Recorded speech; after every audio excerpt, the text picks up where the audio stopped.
বিসমিল্লাহির রহমানির রহিম। আসসালামু আলাইকুম প্রাণপ্রিয় শিক্ষার্থী বন্ধুরা, আজকে আমরা কি রসায়ন 11 অধ্যায়ের প্রস্তুতি চেষ্টা করব। প্রস্তুতিটা আমরা যতটুকু কভার করতে পারি, বাকিটুকু আগামী ক্লাসে ইনশাআল্লাহ চেষ্টা করব। তো আমরা গত ক্লাসের নামকরণের সম্পূর্ণটা আমরা দেখেছি। তো আজকে আমরা কি করব, প্রস্তুতিটা সম্পূর্ণটা দেখার চেষ্টা করব। প্রথমে যে প্রস্তুতিটা আমাদের আছে কি, অ্যালকেন প্রস্তুতি। তাহলে এখানে প্রশ্ন হতে পারে যে অ্যালকেনটি কোথায় কোথায় থেকে উৎপন্ন হয় বা কিভাবে অ্যালকেনটা উৎপন্ন করা যায়, কয় কয় ধাপে অ্যালকেন উৎপন্ন করা যায়, এই জিনিসগুলা। তাহলে অ্যালকেন প্রস্তুতি এটা আমরা সম্পূর্ণ অংশটি শিখব। তোমাদের বইয়ে যতটুকু আছে ততটুকু শিখবো, যে কয়টা বিক্রিয়া আছে, কয়টা বিক্রিয়ার মাধ্যমে প্রস্তুতিটা সম্পূর্ণ করা যায় এ টু জেড। ঠিক আছে। এক নাম্বার আমরা যেটা দেখলাম সেটা হলো কি, কার্বন ডাই অক্সাইড থেকে, কোথায় থেকে, carbon die oxide, carbon die oxide থেকে কি পাবো আমরা, অ্যালকেন পাবো। অ্যালকেনের সংকেতটা কি, CnH2n+2। তাহলে পরীক্ষার মধ্যে প্রশ্নটা কিরকম বা কিভাবে থাকতে পারে, সেটা হচ্ছে এরকম, যেহেতু কার্বন ডাই অক্সাইড, তাহলে কার্বন ডাই অক্সাইড নিব, আর হচ্ছে এখান থেকে এই কার্বনের সাথে মিথেন বানানোর জন্য কি দরকার, হাইড্রোজেন প্রয়োজন। তাহলে আমরা এখানে হাইড্রোজেন নেব। তাহলে নিলে বিক্রিয়াটা করার জন্য আমার লাগবে একটু তাপ দিতে হবে, আর প্রভাবক হিসেবে লাগবে নিকেল প্রভাবক। কি লাগবে, নিকেল প্রভাবক, আর হচ্ছে 250 ডিগ্রি সেলসিয়াস তাপমাত্রায়। তাহলে নিকেল প্রভাবকের উপস্থিতিতে 250 ডিগ্রি সেলসিয়াস তাপমাত্রায় কার্বন ডাই অক্সাইড আর কি হাইড্রোজেন পরস্পর বিক্রিয়া করে কার্বন এবং হাইড্রোজেন মিলে তৈরি করবে কি মিথেন, CH4 প্লাস, যেহেতু অক্সিজেন আছে আর হাইড্রোজেন আছে, ইয়া মিলে তৈরি করবে কি পানি। এবার আমরা সমতাকরণে আসি। কার্বন এখানে একটা, এখানে কয়টা, একটা, আর এখানে হাইড্রোজেন কয়টি আছে, 4টি, আর এখানে দেন অক্সিজেন কয়টি আছে, 2টি। তাহলে আমরা কি করব, এখানে এর সামনে 2 দেব, দিলে আমরা কি পাচ্ছি, আমরা অক্সিজেন পাচ্ছি কয়টি, 2টি, আর হাইড্রোজেন এখানে 4টি, এখানে 4টি, 8টি। তাহলে এখানে কত দিলে আমাদের হয়ে যাবে, 4 দিলে তাহলে আমাদের হয়ে যাবে। এতটুকু সবাই বুঝতে পারছি। তাহলে অ্যালকেন কিভাবে উৎপন্ন হলো, এখানে CH4, এটা হচ্ছে অ্যালকেন। তাহলে এই অ্যালকেন উৎপন্ন করার সিস্টেমটা কি কি লাগবে, কার্বন ডাই অক্সাইড আর হাইড্রোজেন লাগবে, এটা একটা পদ্ধতি। তাহলে কার্বন ডাই অক্সাইড থেকে আমরা অ্যালকেন উৎপন্ন করতে পারি। এবার 2 নাম্বার যেটা আমরা শিখবো, উডস বিক্রিয়া। কি শিখবো, উডস বিক্রিয়া বা অ্যালকাইল, বা এটাকে আমরা দিতে পারি হচ্ছে কি অ্যালকাইল ক্লোরাইড বা ইথাইল হ্যালাইড। কি বুঝছেন, উডস বিক্রিয়ার একটা নাম দিতে পারি কি, বলেন ethyl halide, ethyl halide propyl. কারণ অ্যালকাইল যে মূলকটা আছে আমাদের, এটাকে আমি নাম দিলাম এইভাবে যে অ্যালকাইল হ্যালাইড। দেখেন অ্যালকাইল, অ্যালকাইলের সংকেতটা কি বলেন তো, আর একটা হাত, এটা অ্যালকাইল। আর হ্যালাইড মানে কি, হ্যালোজেন। হ্যালোজেন মূলকগুলো কি কি, ক্লোরিন, ব্রোমিন, আয়োডিন, এগুলো আমাদের হ্যালোজেন মূলক। তাহলে alkyl halide, alkyl halide, alkyl halide থেকে আমরা তৈরি করব কি বলেন তো, অ্যালকেন। তো এই অ্যালকাইল হ্যালাইডের সাথে আমার কি লাগবে, সোডিয়াম হাইড্রোক্সাইডের অ্যাকুয়া, AQ মানে জলীয় দ্রবণ। সোডিয়াম হাইড্রোক্সাইডে কি লাগবে, জলীয় দ্রবণ। তো এখান থেকে আমরা একবার অ্যালকেন উৎপন্ন করতে পারবো, একবার অ্যালকোহল উৎপন্ন করতে পারবো। দুইটা জিনিস উৎপন্ন করতে পারি, একটা অ্যালকেন আর একটা অ্যালকোহল। তো তোমাদের বইয়ে যেটা ব্যাখ্যা করা আছে আমি সেটাই বলতেছি। বলা আছে যে chloride, ethyl chloride, ethyl chloride, ethyl chloride বা প্রোপাইল ক্লোরাইড এরকম। তো এই যে অ্যালকাইল মানে কি, আর এর সাথে একটা থাকবে Cl। তাহলে এটা কি হলো, অ্যালকাইল ক্লোরাইড। তাহলে আরটা কি বোঝায়, অ্যালকাইল, তার সাথে আছে ক্লোরিন, তাহলে অ্যালকাইল ক্লোরাইড। আর এর সাথে কি যুক্ত করব, সোডিয়াম হাইড্রোক্সাইড। শুধু সোডিয়াম হাইড্রোক্সাইড লিখলে হবে না, সোডিয়াম হাইড্রোক্সাইডের জলীয় দ্রবণ। কি বললাম, সোডিয়াম হাইড্রোক্সাইডের জলীয় দ্রবণ। তাহলে জলীয় দ্রবণ জন্য আমরা লিখবো কি, AQ। দেখেন বুঝতে পারছেন, সোডিয়াম হাইড্রোক্সাইডের কি দ্রবণ, জলীয় দ্রবণ। তো এখান থেকে আমরা কি তৈরি করতে পারবো, তো এখান থেকে আমরা এখানে কিছু প্রভাবক লাগবে, নিকেল প্রভাবক, এগুলো আমরা কাজে লাগাতে পারবো। সেই পাশাপাশি দেখেন এখান থেকে আমরা কি উৎপন্ন হয় সেটা আগে দেখি। CH3 নিলাম, CH2 নিলাম, আর এখানে Cl, মানে কি উৎপন্ন হয় সেটা এখন আগে দেখি। এটা কি আয়নিত হয়ে ভেঙে কি কি যাবে, সোডিয়াম প্লাস আর OH মাইনাস উৎপন্ন হবে। আচ্ছা, তাহলে দেখেন এই সোডিয়াম আর এই ক্লোরিনটা এখানে ভেঙে কি হবে বলেন তো? তাহলে ক্লোরিন মাইনাস হবে না? ক্লোরিনটা ভেঙে ক্লোরিন মাইনাস হয়ে যাবে। এই মাইনাস আর এই যে প্লাস এটা মিলে তৈরি করবে কি সোডিয়াম ক্লোরাইড একটা। ঠিক আছে, আর ক্লোরিন যেখানে আছে মানে যে কার্বনের মধ্যে ক্লোরিন আছে ঠিক তার তার কার্বন মানে তার আগে থেকে এখান থেকে একটা হাইড্রোজেন অপসারণ করে নেবেন। তাহলে এই হাইড্রোজেন আর এই OH মিলে তৈরি করবে কি পানি। বুঝতে পারছেন? তাহলে আর একটা উৎপন্ন হলো কি এখানে পানি। আর এখানে কি থাকলো? তাহলে CH3 থাকলো। তাহলে কি থাকলো? এখানে তিনটা ছিল না? তিনটা ছিল। তাহলে CH2 একক বন্ধন CH2। তাহলে কি করলে এটা ঠিক হবে? দ্বিবন্ধন। তার মানে এটা করলে আমরা পাবো অ্যালকিন। দেখেন আমি যদিও আগে বলছিলাম অ্যালকেন, কিন্তু কার্যক্রম করে পাচ্ছে কি অ্যালকিন। তাহলে অ্যালকিন প্রস্তুতির একটা প্রক্রিয়া হচ্ছে অ্যালকাইল হ্যালাইড থেকে সোডিয়াম হাইড্রোক্সাইডের জলীয় দ্রবণ বিক্রিয়া করে আমরা কি পাচ্ছি? অ্যালকিন। আচ্ছা ওয়েট, যেহেতু আমাদের বিক্রিয়াটা আছে একবারে শেষ করে দিয়ে ওটাতে আসি। তো এটা অ্যালকিন, অ্যালকিন উৎপন্ন করার পদ্ধতিটা কি বুঝছেন? তাহলে কিভাবে হচ্ছে আমরা জিনিসটা একবার বলি। তাই এখন এই যে অ্যালকিনটা আমার লাগবে, এই জন্য আমি অ্যালকিন, যেহেতু আমরা অ্যালকিন প্রস্তুতির মধ্যে আমি অ্যালকিনটা করে নিলাম, আপাতত এটা করে নিলাম, পরবর্তীতে এটা আমার আবার লাগবে। এবার আসেন অ্যালকিনের সাথে, কার সাথে? এটা আপাতত মিশিয়ে দিলাম অ্যালকিনের সাথে। যে অ্যালকিনটা তৈরি করলাম দেখেন এখানে লিখলাম হচ্ছে অ্যালকিন। অ্যালকিন, অ্যালকিনের সাথে আমার এই অ্যালকিনের মধ্যে দ্বিবন্ধন থাকে কয়টা বলেন তো? দুইটা। তাহলে একটা বন্ধন ভাঙার জন্য কয়টা হাইড্রোজেন দরকার? দুইটা হাইড্রোজেন দরকার, কারণ একটা বন্ধনের মধ্যে আমার দুইটা ইলেকট্রন থাকে শেয়ার করে। তাহলে এখানে কি করবেন? তাহলে এখানে দুইটা হাইড্রোজেন পরমাণু দরকার। প্রভাবক হিসেবে কি কি লাগবে? নিকেল। আর 180 থেকে কত? 200 ডিগ্রি সেলসিয়াস তাপমাত্রা। তার মানে দেখেন এটা কি অ্যালকিন না? তাহলে আমরা কোথায় থেকে অ্যালকিন তৈরি করতেছি? অ্যালকিন থেকে। কোথায় থেকে? অ্যালকিন। তার অ্যালকিনটা কিভাবে পাচ্ছি মনে আছে? যে অ্যালকাইল হ্যালাইডের সাথে সোডিয়াম হাইড্রোক্সাইডের জলীয় দ্রবণ বিক্রিয়া করে অ্যালকিন তৈরি করলাম। তাহলে অ্যালকিনের সাথে আমি এক মোল হাইড্রোজেন যুক্ত করলাম। তাহলে এটা আমরা হেডলাইন লিখবো এখন অ্যালকিন থেকে। কোথায় থেকে? অ্যালকিন থেকে কি পাচ্ছি? অ্যালকেন। তাহলে এখন বোঝেন তো অ্যালকিনের মধ্যে কি কার্বন কার্বন দ্বিবন্ধন আছে না? কার্বন কার্বন দ্বিবন্ধন আছে। এই দ্বিবন্ধনকে ভেঙে ফেললে আমরা কি একক বন্ধন পেয়ে যাব, তখন সেটা হয়ে যাবে কি অ্যালকেন। কি বুঝতে পারছেন? তাহলে এই একটা বন্ধন ভাঙার জন্য কয়টা হাইড্রোজেন লাগবে? দুইটা। সেই জন্য অ্যালকিন প্লাস এক মোল হাইড্রোজেন বা দুইটি হাইড্রোজেন পরমাণু বা এক অণু হাইড্রোজেন দিয়ে আমরা কি পাবো? আমরা পাবো হচ্ছে কি অ্যালকিন। তাহলে এটা পরীক্ষাতে এইরকম ভাবে উদ্দীপক থাকতে পারে, অথবা এভাবেও পরীক্ষার উদ্দীপক থাকতে পারে। দেখেন CnH2n, এটা কিসের সংকেত? অ্যালকিন। তার সাথে তুমি হাইড্রোজেন যোগ করলেন, করে কি পাইলেন? নিকেল প্রভাবক 180 থেকে 200 ডিগ্রি সেলসিয়াস তাপমাত্রা দিয়ে এখানে দিল CnH2n + 2, যেখানে n এর মান দিয়ে দিলাম আমি 3। কারো কোনো সমস্যা আছে? তাহলে পরীক্ষাতে এভাবে একদম এইরকম ভাবে উদ্দীপক থাকবে। আছে কয়েকটা বোর্ড কোশ্চেন, তো এইরকম ভাবে উদ্দীপক থাকলে খালি মানটা বসে দিয়ে বিক্রিয়াটি কমপ্লিট করে ব্যাখ্যা লেখা, এতটুকু তো করতে পারবেন। মানটা বসে দিয়ে বিক্রিয়াটা লিখে ব্যাখ্যা লেখা।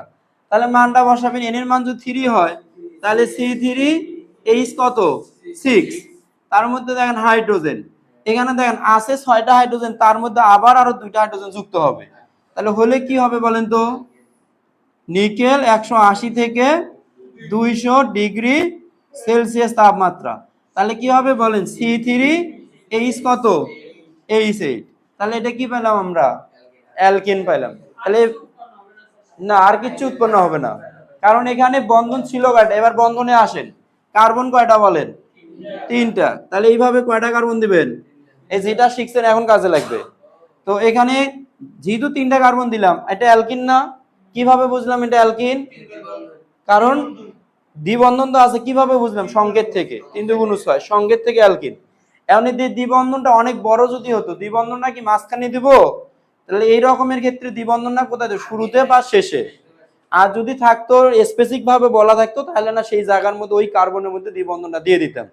তাহলে এখানে দ্বিবন্ধনটা দিলাম, আর এখানে কি 3, এখানে কত 2, বুঝতে পারছেন? তাহলে এবার দেখেন তো এই দ্বিবন্ধনটা ভাঙবেন, একটা দ্বিবন্ধন বা একটা বন্ড ভাঙার জন্য, একটা বন্ড ভাঙার জন্য কয়টা হাইড্রোজেন দরকার? 2টা। তাহলে আমরা কয়টা হাইড্রোজেন নিলাম? 2টা। তাহলে এখানে কি নিকেল প্রভাবকের উপস্থিতিতে 180 থেকে 200 ডিগ্রি সেলসিয়াস তাপমাত্রা। তাহলে ব্যাখ্যাটা কি লিখবেন?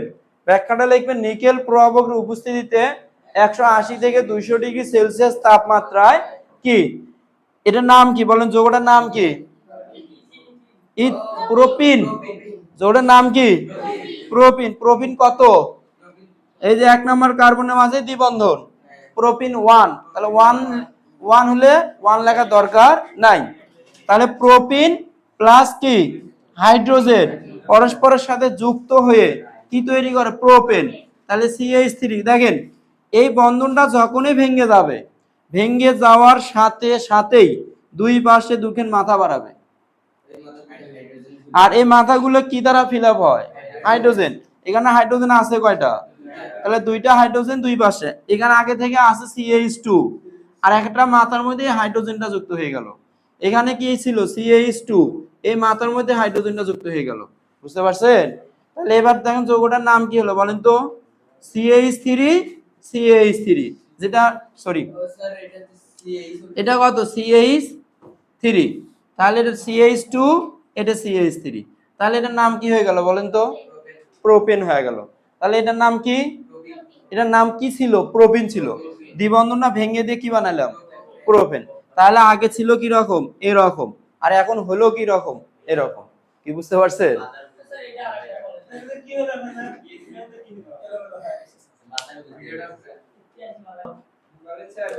এখন আমরা শিখব অ্যালকাইন। অ্যালকাইন থেকে, আচ্ছা একটা জিনিস ভালো করে বোঝেন, অ্যালকাইনের মধ্যে বন্ধন লাগে কয়টা বলেন তো? 3টা। তুমি ভাঙবেন কয়টা বন্ধন? একটা বন্ধন ভাঙার জন্য কয়টা হাইড্রোজেন দরকার? 2টা বন্ধন ভাঙার জন্য কয়টা দরকার? ভুলে যাবেন। আবার বলেন, একটা বন্ধন ভাঙার জন্য কয়টা হাইড্রোজেন দরকার? 2টা। 2টা বন্ধন ভাঙার জন্য কয়টা দরকার? 4টা। তাহলে এখানে কি দিবেন? এখানে 2H4 দেওয়া যাবে। তাহলে 2H2। তাহলে কয়টা হাইড্রোজেন হলো? কারণ H4 কি দেওয়া যাবে? দেওয়া যাবে। কেন দেওয়া যাবে না বলেন তো? অণু, কারণ এটা একযোজী পরমাণু, একযোজী। আর সমযোজী বন্ধনের মাধ্যমে H2 তৈরি করে। কার মাধ্যমে? সমযোজী বন্ধনের মাধ্যমে। ঠিক আছে?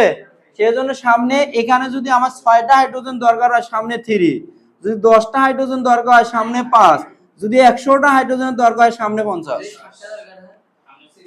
কি বুঝছেন? কি ও বলতে যদি 60টা প্রয়োজন হয়, না 7/2। তাহলে এই 2 কাটা 60টা হাইড্রোজেন পরমাণু আছে। হ্যাঁ একই কথা, বুঝছেন? এবার আসেন, তাহলে এখানে কি কি লাগবে বলেন তো? নিকেল প্রভাবের উপস্থিতিতে 180 থেকে 200 ডিগ্রি সেলসিয়াস তাপমাত্রায়। অ্যালকাইন থেকে টপিক কি? অ্যালকেন। অ্যালকেন। তাহলে এখানে পাবো কি বলেন? অ্যালকেন।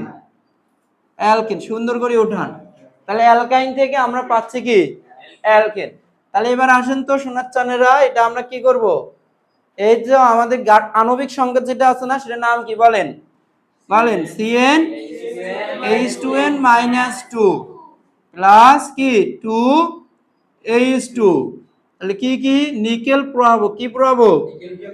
180 থেকে 200 ডিগ্রি সেলসিয়াস তাপমাত্রা। তাহলে পাবো কি আমরা? অ্যালকেন। কি পাবো? অ্যালকেন। অ্যালকেনের সংকেতটা কি? CnH2n+2। এটাই তো। এবার আসেন, n এর মান যদি তোমার ইচ্ছে মতো একটা মান নিলেন, কত? 5 নিলাম।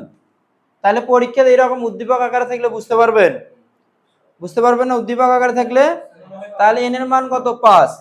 যদি 5 নিয়ে এখানে বসাই তাহলে C5, 5 × 2 = 10, 10 থেকে 2 বাদ দিলে কত? 8, C5H8। এখন এখানে দেখেন 2H2, দেখেন তো ভালোভাবে তাকান, কয়টা হাইড্রোজেন পরমাণু? 4টা। 4টা কয়টি? এই 4টি হাইড্রোজেন পরমাণু এর সাথে যুক্ত হবে না, হয়ে কি তৈরি করবে বলেন তো? তাহলে C5H কত, 8 সাইডে কত, 12। প্রভাবক কি কি লাগবে? নিকেল 180 থেকে 200 ডিগ্রি সেলসিয়াস তাপমাত্রা। আল্লাহর বান্দা বান্দিরা ভালোভাবে বুঝছেন? কোনো সমস্যা আছে? আচ্ছা, এবার নিচেরটাতে আসেন, এরকম থাকলে পাবো। এখন নিচেরটা কার্বন কয়টা এখানে? 5টা। তাহলে এইভাবে কয়টা কার্বন লিখবেন? 5টি কার্বন লিখবেন, 1 2 3 4 5। তাহলে এখানে দেখেন তো কি এই যৌগটা থেকে কি বুঝতেছেন? অ্যালকেন, অ্যালকিন নাকি অ্যালকাইন? অ্যালকাইনের জন্য কি বন্ধন হয়? ত্রিবন্ধন। তোমার ইচ্ছা মতো যে কোনো একটি জায়গায় দিলে কোনো ক্ষতি আছে? নাই। তো এখানে এখানে দিবেন, খালি নামের চেঞ্জ হবে, গাঠনিক মানে আণবিক নামের চেঞ্জ হবে, গাঠনিক সংকেতটা একটু ভিন্ন হয়ে যাবে, নামের চেঞ্জ হবে। যেমন আমি এখানে দিয়ে একবার করি, আগে প্রত্যেকটা দেখে দিচ্ছি। তাহলে এখানে কি করবেন বলেন? 2। এখানে এখানে কি করবেন? 2। এখানে 3। তাহলে এই যৌগটার নাম কি বলেন? নাম কি? 1 2 3 4, পেন্টাইন। পেন্টাইন কত? পেন্টাইন 1 না? তাহলে পেন্টাইন 1 মানে 1 নম্বরের মধ্যে ত্রিবন্ধন আছে, এই জন্য পেন্টাইন 1 বা পেন্ট 1 আইন, বা আমরা শুধু কি লিখতে পারি? পেন্টাইন লিখতে পারি। কি বুঝতে পারছেন? আচ্ছা, এবার দেখেন এখানে 2H2 কি নিলাম? নিকেল প্রভাবক 180 থেকে কত, 200 ডিগ্রি সেলসিয়াস তাপমাত্রা। এখন এই বন্ধনটা ভাঙবেন না, খেয়াল করেন, একটা বন্ধন ভাঙার জন্য কয়টা হাইড্রোজেন? 2টা হাইড্রোজেন, দুই পাশে 2টা ঢুকবে না? ঢুকলে কি হবে? এই পাশে CH2, এই পাশে CH। কিন্তু আরো একটা বন্ধন যখন 2টা একবারে ভাঙিয়ে দেবো, তাহলে এই পাশে কয়টা ঢুকবে? বুঝছেন? তাহলে এই পাশে CH3 হবে, এই পাশে কি হবে? CH2 হবে। এইটুকু বুঝছেন না বোঝেন নাই? সবাই বুঝছেন? আচ্ছা, তাহলে এখানে কি হবে বলেন? CH কত, 3, তারপরে CH2, তারপরে CH2 আছে, তারপরে কি CH2 নিচে লিখি, CH2, তারপরে CH3। তাহলে এই যৌগটার নাম কি হলো? এই যৌগটার নাম পেন্টেন। কি নাম? পেন্টেন। দেখেন তো বুঝতে পারছেন কি না? পেন্টেন। এবার আসেন, এটা উঠাও, দ্রুত উঠাও। এবার দেখেন আমরা কি করলাম? অ্যালকাইন থেকে অ্যালকেন, আবার অ্যালকিন থেকে অ্যালকেন। এবার আমরা যেটা করব, অ্যালকাইন থেকে অ্যালকিন, অ্যালকিন থেকে অ্যালকেন। দেখেন কঠিন কিছু না, একটু মনোযোগ দেন। অ্যালকাইন, অ্যালকাইনের মধ্যে কার্বন কার্বন কয় বন্ধন থাকে? ত্রিবন্ধন থাকে। কয় বন্ধন? ত্রিবন্ধন। বুঝছেন? আমি বন্ধন ভাঙবো কয়টি? প্রথমে একটা ভাঙি, একটা বন্ধন ভাঙার জন্য কয়টা হাইড্রোজেন লাগবে? 2টা। তাহলে এর সাথে যদি 2টি হাইড্রোজেন যুক্ত করেন, আর এখানে যদি নিকেল প্রভাবক দেন 180 থেকে 200 ডিগ্রি সেলসিয়াস তাপমাত্রা দেন, তাহলে বন্ধন কয়টা ভাঙে যাবে? একটা না? তাহলে ভেঙে যায় কি হবে বলেন তো? তাহলে কি হবে বলেন? অ্যালকিন হয়ে যাবে। তাহলে অ্যালকিনের সংকেতটা কি? এই দ্বিবন্ধন হয়ে যাবে। কি বুঝছেন না বোঝেন না? তাহলে দ্বিবন্ধন যখন হয়ে যাবে, দুই পাশে 2টা হাত দিয়ে দিলাম। এবার দেখেন আবার এটার সাথে যদি আমি একটি আবার হাইড্রোজেন যুক্ত করি, দেখেন তাহলে একটা বন্ধন ভাঙার জন্য 2টা হাইড্রোজেন দরকার, অথবা দুই পাশে 2টা করি মানে বন্ড তৈরি হবে, এগুলো তো বুঝছেন। তাহলে এবার দেখেন কি হবে? কি তৈরি হবে বলেন তো? অ্যালকেন তৈরি হবে। তাহলে অ্যালকেন যখন তৈরি হবে, কার্বন কার্বন কয়টা বন্ধন থাকবে? একটা। মাঝামাঝি বন্ধন কয়টা থাকবে? একটা। কার্বন কার্বন একটি বন্ধন, আর বাকিগুলো কি এইভাবে থাকবে। কি বুঝতে পারছেন? বুঝছেন তো? এবার আসেন সংকেতে আসেন। তাহলে CnH2n-2 প্লাস, তাহলে কি হাইড্রোজেন। তাহলে দেখেন এখানে -2 আছে না? তাহলে এই 2টা হাইড্রোজেন যুক্ত হলে এই -2 আরো থাকবে, ফিনিশ হয়ে যাবে। তাহলে উপরে কি লিখবেন? নিকেল। আর 180 থেকে 200 ডিগ্রি সেলসিয়াস তাপমাত্রা, তাহলে পাবো কি? CnH2n। এই 2 কেন, এই 2 যখন এখানে ঢুকবে +2, আছে -2 +2 ঢুকলে কত 0 হয়ে যাবে না? তাহলে ওটা 0 হয়ে গেল। বুঝছেন না বোঝেন নাই? তাহলে তাহলে এখন থাকবে কি CnH2n, তার সাথে আবার দুইটা হাইড্রোজেন যদি যুক্ত করেন নিকেল প্রভাবকের উপস্থিতিতে 180 থেকে কত 200 ডিগ্রি সেলসিয়াস তাপমাত্রায়, তাহলে কি পাবেন বলেন তো? CnH2n কি +2। তাহলে এটার নাম কি? এটার নাম কি? এটার নাম কি? ক্লিয়ার? তাহলে এখানে n এর মান যে কোনো একটা নিয়ে আমরা ব্যাখ্যা করতে পারি। কত নিব বলো? 3 নিলাম। 3 4 5 6 7 8 9 10 ব্যাখ্যা করা যাবে না? যাবে। তাহলে 3 যদি নেই তাহলে দেখেন তো C3 এটা কত হবে? 3 দুগুণ 6, 6 থেকে 2 বাদ দিলে 4। C3H4 যৌগটার নাম কি? প্রোপাইন। ওটার নাম কি? প্রোপাইন। এবার কি বুঝতেছেন? প্রোপাইন। তারপরে দেখেন এর সাথে আমরা কি করলাম? দুইটা হাইড্রোজেন পরমাণু যুক্ত করলাম। আর এখানে কি নিকেল প্রভাবকের উপস্থিতিতে 180 থেকে কত বলেন তো 200 ডিগ্রি সেলসিয়াস তাপমাত্রায়, তাহলে কি হবে? এবার কি হবে বলেন? দুইটি হাইড্রোজেন যুক্ত হবে, তার যোগ হচ্ছে না? তাহলে সংকেতের মধ্যে C2n-2 তার সাথে দুইটা হাইড্রোজেন কি হয়? প্লাস হয়, যোগ হয়। বুঝতে পারছেন? তাহলে যোগ হয়ে এখানে আছে 4টে, ওপার সাথে হবে কয়টা? 6টা। তাহলে C3H কত 6, আর তার সাথে আবার দুইটি হাইড্রোজেন পরমাণু যুক্ত করবেন, করলে কি পাবেন বলেন তো? নিকেল 180 থেকে 200 ডিগ্রি সেলসিয়াস তাপমাত্রা। তাহলে কি হবে বলেন? এখানে 6টা আছে, আর দুইটা যুক্ত করলে কয়টা হবে? 8টি হবে। তাহলে C3H কত 8, C3H8। তাহলে এই যৌগটার নাম কি বলেন তো? এই যৌগটার নাম প্রোপিন, আর এই যৌগটার নাম প্রোপেন। একটু সুন্দর করে ওঠান। কি সবাই বুঝতে পারছেন? ডিকার্বক্সিলেশন বিক্রিয়া থেকে এখন আমরা এটার নামকরণ করব, এটা এখন আমরা সম্পূর্ণ করব। তো এটা দেখেন তো, এটার নাম কি?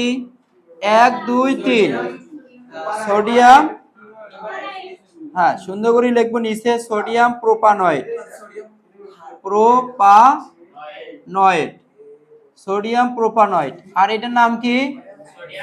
Sodium hydroxide. এটা কিন্তু ক্ষার আমাদের, সোডিয়াম হাইড্রোক্সাইড, হাইড্রোক্সাইড, অক্সাইড, ঠিক আছে? আর এটাকে সোডিয়াম হাইড্রোক্সাইড আর ক্যালসিয়াম অক্সাইডকে আমরা কি বললাম? Soda lime, soda lime. তাহলে বিক্রিয়াটা কিভাবে হয় খেয়াল করেন। এই তো এইটুকু বিক্রিয়া করব, ঠিক আছে? করে কি পাবো বলো? সোডিয়াম কয়টা এখানে? 2টা। কার্বন কয়টা? 1টা। অক্সিজেন 2টা, আর একটা কয়টা হলো? 3টি। তাহলে এবার লিখবো Na2CO3, Na2CO3। যৌগটার নাম কি হলো? Sodium carbonate. আর এই তো হাইড্রোজেনটি এসে এখানে যুক্ত হবে, হয়ে কি তৈরি করবে? CH3, তারপরে CH3। তাহলে যৌগটার নাম কি বলেন তো? যৌগটার নাম কি? ইথেন। তার মানে ইথেন, হ্যাঁ হবে। তাহলে এখানে দেখেন কার্বন একটা, একটা কয়টা? 2টা, 2টা। কার্বন কয়টি? 2টি। হাইড্রোজেন কয়টি? 6টি। তাহলে এটার নাম কি? ইথেন।